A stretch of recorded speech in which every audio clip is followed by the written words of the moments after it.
বিসমিল্লাহির রহমানির রাহিম। আসসালামু আলাইকুম। আশা করি আপনারা সবাই ভালো আছেন। আজকে আমি আপনাদেরকে রান্না করার গরু মাংস দিয়ে খুব সহজে গরুর মাংসের বালাচাও করে দেখাবো।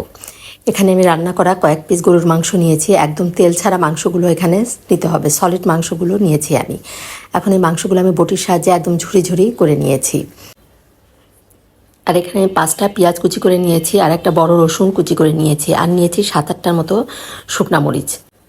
এখন আমি একটা প্যানে পরিমাণ মতো তেল দিয়ে দিলাম, দিয়ে এর মধ্যে পেঁয়াজ কুচিগুলো দিয়ে আমি একদম ব্রেস্তা করে ভেজে নিব। আর এই পেঁয়াজগুলো কিন্তু বেশ পাতলা করে কেটে নিতে হবে। আর আমি মিডিয়াম টু লো হিটে এই পেঁয়াজটা বেরেস্তা করে নিব। যে পেঁয়াজ বেরেস্তাটা আমার হয়ে গিয়েছে, এখন আমি পেঁয়াজ বেরেস্তাটা তুলে নিব।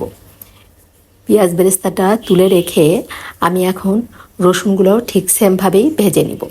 যে বেশ সুন্দর কিন্তু মুচমুচে হয়েছে পেঁয়াজ বেরেস্তাটা। এখন রসুনটাও আমি ঠিক পেঁয়াজ বেরেস্তার মতো করেই ভেজে নিব।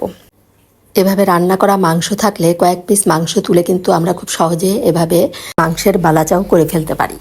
রসুনটাও বেরেস্তা করে ভাজা হয়ে গিয়েছে। এখন আমি এই যে শুকনা মরিচগুলো লো হিটে ভেজে নিই। শুকনা মরিচটাও আমার মুচমুচে করে ভাজা হয়ে গিয়েছে। এখন শুকনা মরিচটা তুলে রেখে আমি এখন এই মাংসটা মিডিয়াম টু লো হিটে একটু সময় নিয়ে ভেজে নিই। এই গরুর মাংসের বালাচাওটা কিন্তু খেতে খুবই মজা হয়েছিল। এখন এই যে আমার মাংসগুলোও কিন্তু একদম মুচমুচে করে ভাজা হয়ে গিয়েছে, আর একদম এভাবে মুচমুচে করেই কিন্তু ভেজে নিতে হবে। এখন আমি এই যে ভেজে তুলে নিলাম।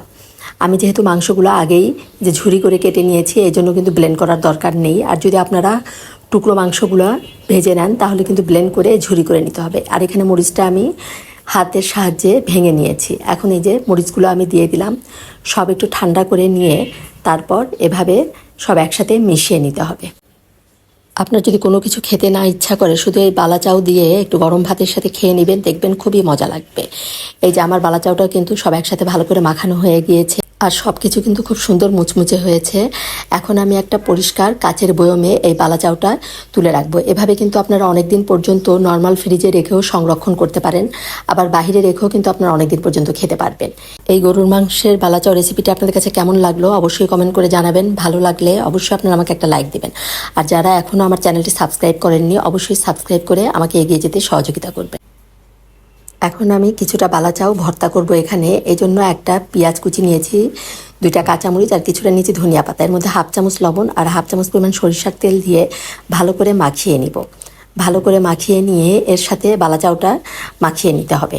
এই যে এখন বালাচাওটা দিয়ে এর সাথে আমি মিশিয়ে নেব। গরম ভাতের সাথে এত মজা লেগেছিল এই ভর্তাটা খেতে, আপনারা অবশ্যই একবার এই ভর্তাটা করে খাবেন।